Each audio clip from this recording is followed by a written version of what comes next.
পুরুলিয়ায় কর্পূর বাগান বাজি বিস্ফোরণ কাণ্ডে এনআইএর তদন্তের দাবি বিজেপি সাংসদ জ্যোতির্ময় সিং মাহাতোর। বৃহস্পতিবার ঘটনাস্থল পরিদর্শনে এসে তিনি স্থানীয়দের সঙ্গে দেখা করেন। কি করে জনবহুল এলাকায় এই অবৈধ বাজি কারখানা গড়ে উঠল? শাসক দলকে নিশানা বিজেপি সাংসদের। তার সংযোজন, বাংলার অবস্থা বারুদের স্তূপের মতো। নির্বাচনের মুখে এই ঘটনায় নাশকতার ইঙ্গিত বিজেপি নেতার। দেখুন, সারা পশ্চিম বাংলাতেই যেমন একটা পরিস্থিতি হয়ে আছে এই 15 বছরে, মানে মনে হচ্ছে কি আমরা পুরো বারুদের স্তূপে আছি। সে কাঁকড়াগড় কাণ্ড হোক কিংবা মুর্শিদাবাদের বিভিন্ন ঘটনা হোক, আজ পুরুলিয়াও তার থেকে বাদ পড়লো না। সামনে ইলেকশন আছে, আর এই ইলেকশনকে সামনে রেখে কোথাও না কোথাও আমার মনে হচ্ছে যারা জিহাদিরা, যারা আপনার জঙ্গিরা, এটার সঙ্গে যোগ আছে আর কি। এই অবৈধ কারখানা পুলিশের নজরে ছিল। শহরের মধ্যে এত বারুদ বাজির স্তূপ কি করে এসেছে?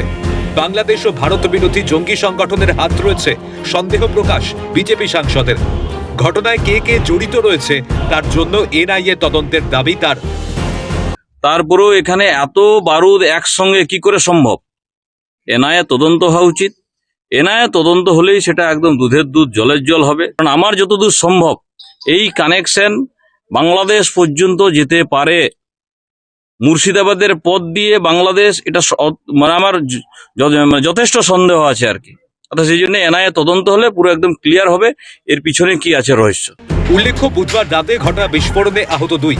বিস্ফোরণের তীব্রতায় আশেপাশের বাড়িঘর কেঁপে ওঠে এবং মুহূর্তের মধ্যে এলাকায় আতঙ্কের পরিবেশ তৈরি হয়।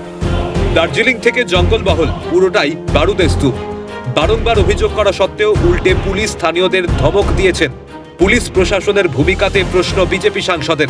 তো সেই দার্জিলিং থেকে জঙ্গলমহল পর্যন্ত, আর দার্জিলিং থেকে জঙ্গলমহল পর্যন্ত পুরোটাই বারুদের স্তূপে পরিণত হয়ে গেছে, ঘটছিল। এখানে স্থানীয় বাসিন্দারা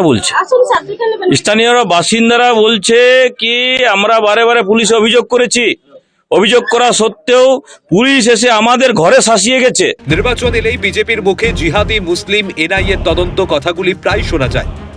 বাজি কারখানার পাশেই বিজেপির পঞ্চায়েত অফিস হওয়া সত্ত্বেও কোনো অভিযোগ দায়ের হয়নি। পাল্টা কটাক্ষ এলাকার তৃণমূল নেতার। নির্বাচন এসে গেছে, এখন এই জিহাদি এনআইএ তদন্ত এগুলো বিজেপির মুখে প্রায় শোনা যাবে। যেখানে ফটকা বানানোর কারখানা ছিল সেটা বৈধ ছিল অবৈধ ছিল সেটা প্রশাসন খবর নিয়ে দেখবে, প্রশাসন তদন্ত করে দেখবে।